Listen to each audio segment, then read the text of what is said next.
প্ৰথমে আপোনালোকক নমস্কাৰ জনাই মোৰ চেনেললৈ স্বাগতম জনাইছো। আজি মই আপোনালোকৰ মাজলৈ বহুত ধুনীয়া কেকৰ ৰেচিপি এটা লৈ আহিছো। এয়া দেখিছেনে? এয়া হৈছে মাৰ্বল কেক। এয়া মই আজি মাৰ্বল কেক বনালো, ভাবিলো মই আপোনালোককো দেখুৱাই দিওঁ। এই কেকটো দেখিবলৈ যিমান ধুনীয়া হৈছে, খাবলৈও বহুত সোৱাদ লগা হয়। একেবাৰে কোমল স্পঞ্জি, আৰু এইবোৰ দেখিছেনে কিমান ধুনীয়া জালি পৰি উঠিছে কেকটোত। তাৰ পৰা আমি গম পাব লাগিব যে কেকটো কিমান কোমল হৈছে। আৰু এনেকে যদি আমি কেকটো দবাই দিওঁ ভিতৰলৈ যাব, আকৌ এৰি দিলে আগৰ পজিশ্যনলৈ আহি যায়। মানে বহুতেই সোৱাদ লগা এটা টেষ্টি কেক। আৰু এনেকুৱা কেক যদি আমি ল'ৰা ছোৱালীকো বনাই দিওঁ তেওঁলোকেও বহুত ভাল পাব। একেবাৰে বেকাৰীৰ দৰে হৈছে, দেখিবলৈতো বেকাৰীৰ দৰে হৈছে, খাবলৈও একেবাৰে বেকাৰীৰ সোৱাদ পাব আপোনালোকে। আৰু যদি বনাইছে গম পায়, আৰু যদি বনোৱা নাই এবাৰ এই ভিডিঅ'টো চাই আপোনালোকে এই কেকটো বনাই চাব। কাৰণ কেকটো সকলোৱে বনায় নহয় জানো বাৰু, কিন্তু মাৰ্বল কেকটো এবাৰ বনাই চাব। এইটোক মাৰ্বল কেক বুলি কয় আৰু নিশ্চয় আপোনালোকে ভাল পাব। এই মাৰ্বল কেকটো বনাবলৈ একেবাৰে সহজ আৰু একেবাৰে কম বস্তুৰেই, আমাৰ পাকঘৰত থকা বস্তুৰে বনাব পাৰি। আৰু এতিয়া মই আপোনালোকৰ আগত এটুকুৰা ভাঙি দেখুৱাওঁ, তেতিয়াহে আপোনালোকে গম পাব যে কেকটো কিমান ধুনীয়া। দেখিছেনে? একেবাৰে কোমল। এয়া চাওকচোন, এইয়া দেখিছেনে?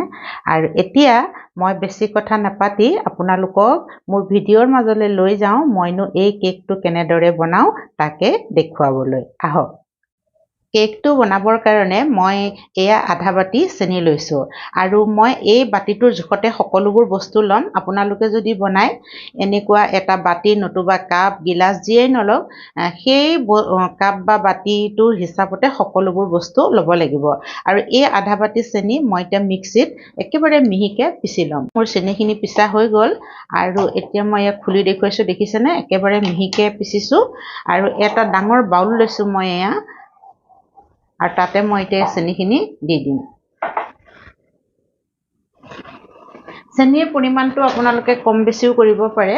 আৰু এয়া লৈছোঁ সেই বাতিটোৰ হিচাপতে আধা বাতি গাখীৰ। গাখীৰখিনিও মই এতিয়া ইয়াতে দি দিছোঁ। অকণমান গাখীৰ থৈছোঁ বাৰু, পিছত দিম। আৰু এইখিনি এতিয়া মই ভালদৰে মিলাই দিম। দেখিছেনে? আৰু ইয়াতে মই এতিয়া মিলাই দিম ৰিফাইন অইল। আপোনালোকে ঘিউ মিলাব পাৰে। আৰু ৰিফাইন অইল মিলাম মই সেই বাতিটোৰ 4 ভাগৰ এভাগ। ডাঙৰ চামুচেৰে 3-4 চামুচমান হ'ব। মই জুখি লোৱা নাই, মই আন্দাজতে লৈ থাকোঁ, কাৰণ যিহেতু মই বনাই থাকোঁ সেইকাৰণে মোৰ জোখ এটা আছে। আৰু লগতে ল'ম অকণমান এয়া নিমখ। নিমখ দিলে কি হয়, মিঠাৰ বেলেঞ্চটো ধুনীয়াকৈ হৈ যায়। আৰু এই বস্তুখিনি খুব ভালদৰে মই মিলাই ল'ম। আৰু এই বস্তুখিনি যিমান ভালদৰে মিলাম সিমানেই আমাৰ কেকটো খাবলৈ ভাল হ'ব, কোমল হ'ব আৰু স্পঞ্জি হ'ব। 2-3 মিনিটমান আমি ভালদৰে মিলাই ল'ম, যাতে চেনিৰ কোনো গোটা গুটি নাথাকে আৰু গোটেইখিনি বস্তু খুব ভালদৰে মিলি যায়। এতিয়া মই ইয়াতে মিলাম, এয়া হৈছে ভেনিলা এচেঞ্চ। এনেকুৱা বটলত কিনিবলৈ পায়। আৰু ভেনিলা এচেঞ্চ এচামুচ মই ইয়াতে মিলাই দিম। তেতিয়া কি হ'ব, আমাৰ কেকটো একদম বহুত ধুনীয়া গোন্ধ ওলাব। এচামুচ মই ইয়াত মিলাই দিলোঁ।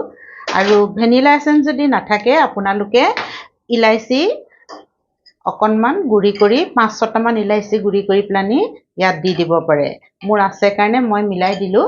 আৰু এটা বস্তু ইয়াতে মিলাম, সেয়া হৈছে হোৱাইট ভিনেগাৰ। এয়া এনেকুৱা বটলত পায়, এইটো হোৱাইট ভিনেগাৰ বুলি কয়। তাৰে এচামুচ মই ইয়াতে মিলাই দিম। বেছি নহয়, চাহ খোৱা চামুচেৰে মই লৈছোঁ। এয়া এচামুচ, দেখিছেনে? এয়া এচামুচ মই ভিনেগাৰ মিলাই দিলোঁ। আৰু এতিয়া গোটেই বস্তুখিনি খুব ভালদৰে আকৌ এবাৰ মিলাই দিম। এয়া আমাৰ ধুনীয়াকৈ মিলোৱা হৈ গ'ল গোটেইখিনি বস্তু। আৰু এতিয়া আমি শুকান বস্তুখিনি মিলাই ল'ম। আৰু শুকান বস্তু মিলাবৰ কাৰণে মই এখন চাকনি লৈ লৈছোঁ। চাকনিখনতে মই এয়া ময়দা লৈছোঁ দেই। ময়দাৰে বনাম। ময়দাৰে বনালে সোৱাদটো বহুত ভাল আহে। আপোনালোকে আটাও ল'ব পাৰে, আটাৰে বনালেও ভাল হয়। আৰু এয়া 4 চামুচ পাউডাৰ গাখীৰ। পাউডাৰ গাখীৰ মই 4 চামুচ দি দিছোঁ। পাউডাৰ গাখীৰটো দিলে মানে সোৱাদটো বহুত ভাল আহে, সেইকাৰণে 4 চামুচ পাউডাৰ গাখীৰ দিছোঁ। আৰু এইখিনি ধুনীয়াকৈ মই এতিয়া চালি ল'ম। দেখিছেনে? এইখিনি মই চালি ল'লোঁ।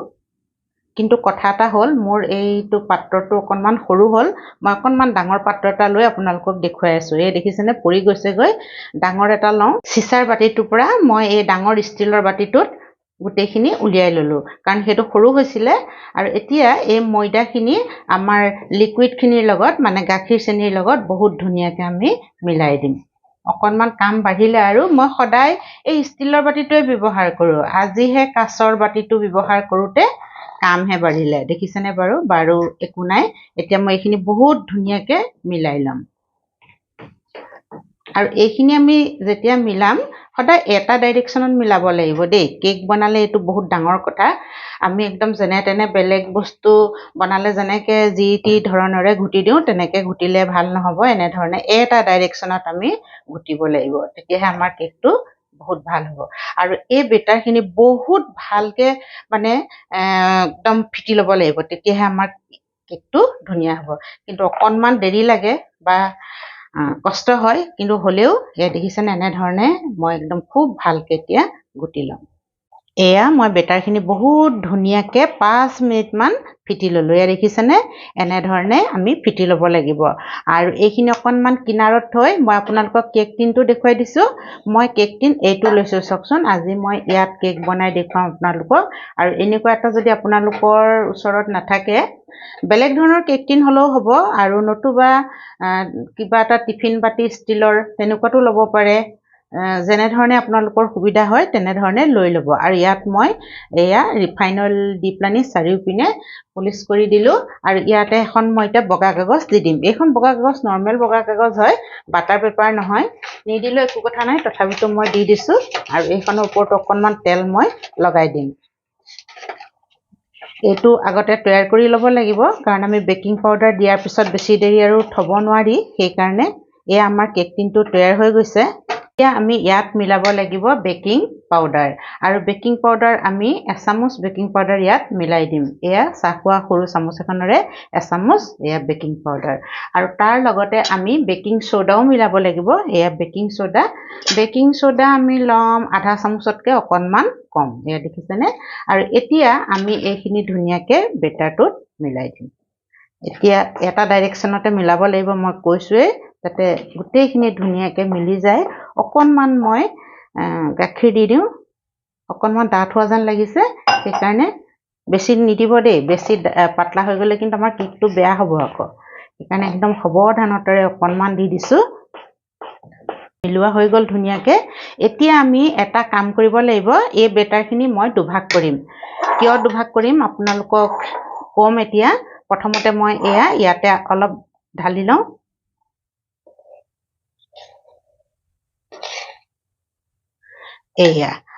এইখিনি মই থৈ দিছোঁ আৰু এইখিনিত মই এতিয়া মিলাম কোকো পাউডাৰ এয়া দেখিছেনে এইটো কোকো পাউডাৰ বুলি কয় এইটো বজাৰত কিনিবলৈ পায় ইয়াত মই এতিয়া 2 চামুচ কোকো পাউডাৰ মিলাই দিম এচামুচ খৰকৈ দিছোঁ আৰু এচামুচ মানে 1.5 চামুচ কোকো পাউডাৰ মই মিলাই দিলোঁ আৰু এয়া যে কোকো পাউডাৰ মিলাইছোঁ তেতিয়া আমাৰ কেকটো চকলেটৰ দৰে আহিব চকলেটৰ দৰে লাগিব সেইকাৰণে মই কোকো পাউডাৰ মিলাই দিছোঁ আৰু অকণমান পানী মিলাই খুব ভালদৰে মিলাই দিম আৰু আপোনালোকৰ ওচৰত যদি এনেকুৱা কোকো পাউডাৰ নাথাকে তেতিয়াহ'লে আপোনালোকে এটা কাম কৰিব এই 5 টকা দি এটা কফি পেকেট কিনিবলৈ পায় সেই তেনেকুৱা কফি পেকেট এটা মিলাই দিলেও এনেকুৱা কালাৰ হৈ যাব ধুনীয়া হ'ব সেইটো কফি কেকো খাবলৈ বহুত ভাল লাগে কফিৰ দৰে এনেকুৱা চকলেট কালাৰ হৈ যাব এয়া দেখিছেনে এইখিনিও ধুনীয়াকৈ আমাৰ হৈ গ'ল একেবাৰে ইয়াকে হৈ গ'ল এতিয়া আমি কেক টিনত দিব পৰা হৈ গৈছে আৰু কেক টিনটো মই ওচৰলৈ আনি লৈছোঁ এইটো হৈছে আমাৰ কেক টিন আৰু এটা কথা ক'বলৈ মই পাহৰিলোঁ দেখুৱাবলৈ পাহৰিলোঁ আপোনালোকক সেয়া হৈছে মই কেৰাহীখন গৰম কৰি থৈছোঁ দেই কাৰণ প্ৰিহিট কৰি ল'ব লাগিব 5 মিনিট আৰু এয়া মাজতে মই দি দিছোঁ এচামুচ বগা বেটাৰ এইখিনি বগা বেটাৰ দেখিছেনে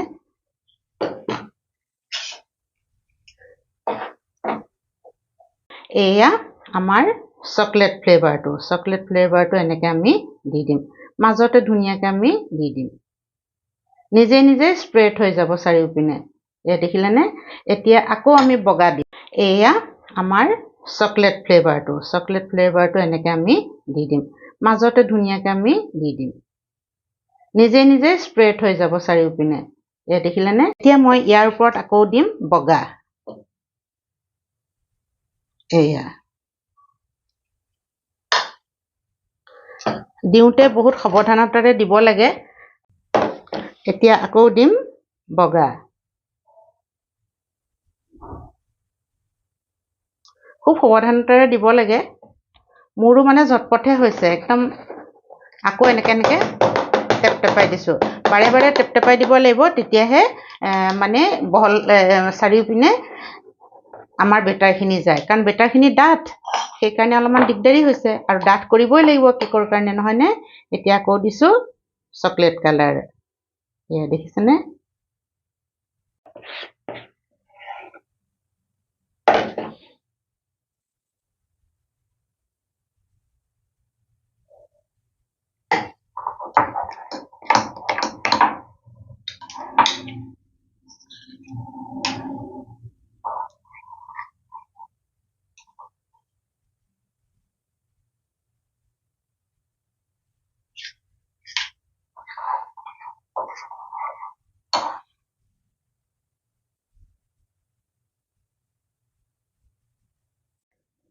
এয়া দেখিছেনে? আমি একদম ফটাফট কামবোৰ কৰিব লাগিব। এয়া মোৰ হৈ গ'ল। এতিয়া মই কেৰাহী গৰম হৈ আছে, তাত দি দিম। এয়া মই কেৰাহীখন ধুনীয়াকৈ গৰম কৰি থৈছোঁ। এতিয়া মই লাহেকৈ আমাৰ কেক টিনটো ইয়াতে বহুৱাই দিছোঁ। দেখিছেনে? এয়া চাওক, একদম আৰু ধুনীয়াকৈ বহুৱাই দিছোঁ। ধুনীয়াকৈ ভাল হ'লেই হয়, নহয়নে বাৰু? ইমান কষ্টৰে বনাইছোঁ আপোনালোকক দেখুৱাবৰ কাৰণে। এয়া দেখিছেনে ধুনীয়াকৈ? আৰু কেৰাহীখন মই একদম 5 মিনিটৰ আগত একদম গৰম কৰি থৈছোঁ দেই। কেৰাহীখন বহুত ভালকৈ গৰম কৰি থ'ব লাগিব, তেতিয়াহে আমাৰ কেকটো ভাল হ'ব। আৰু ধুনীয়াকৈ মই ইয়াত দি দিছোঁ সমান কৰি একেবাৰে। আৰু এতিয়া মই এইখন ঢাকি দিম। আৰু ধুনীয়াকৈ ঢাকি দিছোঁ যাতে কোনোপিনে হাৱা নোলায়। গেছৰ ফ্লেমটো মই ল' মিডিয়াম কৰি থৈছোঁ। আৰু 40 মিনিটৰ কাৰণে থ'ব লাগিব। 35 মিনিট হওঁতে মই এবাৰ চাম। যদি হৈ যায়, হৈয়ে যাব, নতুবা আৰু অকণমান দেৰি ৰাখিব লাগিব। আপোনালোকে যদি এইটো অভেনত বনাওঁ বুলি কয়, অভেনতো বনাব পাৰিব। অভেনত 40 মিনিট বা 35 মিনিট তেনেকুৱাই সময় লাগিব। 180 ডিগ্ৰী চেলচিয়াছত ৰাখিব লাগিব। এতিয়া 35 মিনিটৰ পিছত মই আকৌ আপোনালোকক দেখুৱাম। এয়া আমাৰ 35 মিনিট সময় হৈ গ'ল। আৰু মই এতিয়া কেকটো কেনেকুৱা হৈছে খুলি চাম। আৰু আপোনালোকে দেখিছেনে? মই চৰিয়াটোৰ ওপৰত এটা ইটা দি থৈছোঁ। ইটাটো কিহৰ কাৰণে দিলোঁ গম পায়নে? ইটা বাৰু দিব নালাগিছিল, গধুৰ বস্তু এটা দিব লাগিছিল। মোৰ ওচৰত তেনেকুৱা গধুৰ বস্তু নাই কাৰণে মই ইটাটোকে দিলোঁ। চৰিয়াটো যে পাতল হয়, আৰু ঢাকোনখন হোৱা হ'লে মানে খুব ভালদৰে লাগি গ'লহেঁতেন।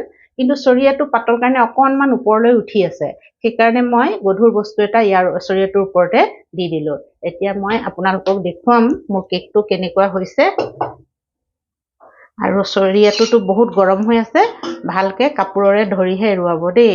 এয়া চাওকচোন, এয়া দেখিছেনে? মোৰ কেকটো একদম ধুনীয়াকৈ ফুলি গ'ল। আৰু কিমান ধুনীয়া লাগিছে। দুটা কালাৰৰ হৈছে, দেখিছেনে? একদম মাৰ্বল কেক বুলি কয় এনেকুৱা দুটা কালাৰত বনোৱালে। এতিয়া মই খলা এডাল লৈ পেলানি এনেকৈ ভৰাই চাম। মাজতে ভৰাই চাইছোঁ। এয়া দেখিছেনে? একদম ধুনীয়াকৈ ক্লিন হৈ আহিছে। খলাডালত অকণমানো লগা নাই। আৰু 2-3টা জেগাত এনেকৈ ভৰাই চাইছোঁ। এয়া এইফালেও ভৰাই চাইছোঁ, নাই। ধুনীয়াকৈ আমাৰ ক্লিন হৈ আহিছে। মই এতিয়া গেছটো অফ কৰি দিছোঁ। আৰু কেকৰ টিনটো মই এতিয়া উলিয়াই থ'ম, বহুত গৰম হৈ আছে। আৰু যেতিয়া একদম ধুনীয়াকৈ ঠাণ্ডা হ'ব, মই তেতিয়া আপোনালোকক আকৌ দেখুৱাম। চুব পৰা ধুনীয়া ঠাণ্ডা হৈ গ'ল। এতিয়া মই আপোনালোকক উলিয়াই দেখুৱাম। আৰু কিমান ধুনীয়া লাগিছে কেকটো, দেখিছেনে বাৰু?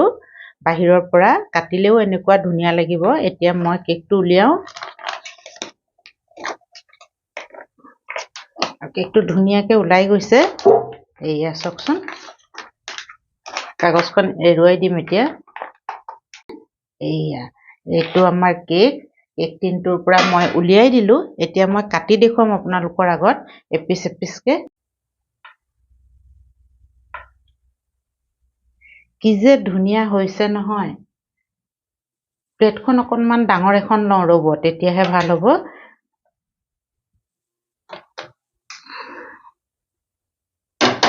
ভিতৰখন মানে দেখিবলৈ ইমান যে ধুনীয়া হয়, আপোনালোকক কি ক'ম মই।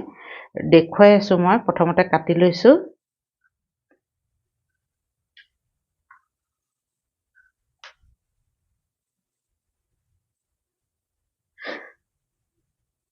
আৰু একেবাৰে স্পঞ্জি হৈছে আৰু ধুনীয়াকৈ ফুলি গৈছে, কোমল হৈছে।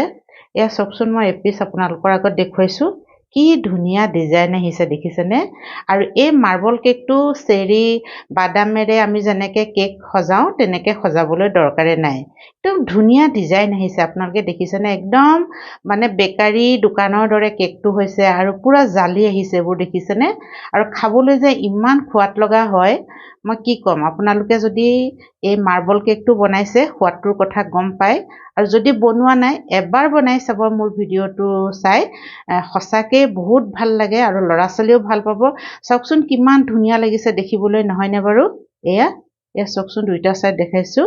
বা কি যে ধুনীয়া দেই, একো ডেক'ৰেট কৰিবলৈ দৰকাৰে নাই, ইমান ধুনীয়া ডিজাইন উঠি আহিছে নহয়নে? আৰু মোৰ মানে কেকটো কাটিয়ে ভাল লাগিছে, ইমান ধুনীয়াকৈ মানে হৈছে নহয়, কি ক'ম আৰু আপোনালোকৰ আগত। এয়া প্ৰতিটো পিচ মানে কাটিবলৈ কি আৰাম হৈছে ক'বলৈ বাকী নাই, ধুনীয়াকৈ ওলাই গৈছে। চাওকচোন একেবাৰে এইটো পিচো দেখাইছোঁ, প্ৰতিটো পিচ ধুনীয়া ধুনীয়া ডিজাইন আহিছে। চাওকচোন কি ধুনীয়া লাগিছে নহয়নে বাৰু? এয়া আমাৰ মাৰ্বল কেক। এতিয়া আপোনালোকে দেখিলে মই কেকটো কেনেধৰণে বনালোঁ, মাৰ্বল কেকটো, আৰু সঁচাকৈ কিমান ধুনীয়া লাগিছে, একেবাৰে কোমল স্পঞ্জি হৈছে। আৰু ভিডিঅ'টো চাই যদি আপোনালোকৰ ভাল লাগিল, লাইক কৰিব, শ্বেয়াৰ কৰিব আৰু কমেণ্টছ কৰিব। যিসকলে মোৰ চেনেলটো ছাবস্ক্ৰাইব কৰা নাই তেওঁলোককো অনুৰোধ কৰিছোঁ যাতে মোৰ চেনেলটো ছাবস্ক্ৰাইব কৰি লয় আৰু কাষতে থকা বেল আইকনটো দবাই দিয়ে। আৰু শেষলৈকে ভিডিঅ'টো চোৱাৰ কাৰণে, মোক ইমান মৰম আৰু সহায় সমৰ্থন কৰাৰ কাৰণে আপোনালোকক মই হৃদয়ৰে বহুত বহুত ধন্যবাদ জ্ঞাপন কৰিছোঁ। আজিৰ ভিডিঅ'টো মই ইমানতে সামৰিছোঁ। ধন্যবাদ।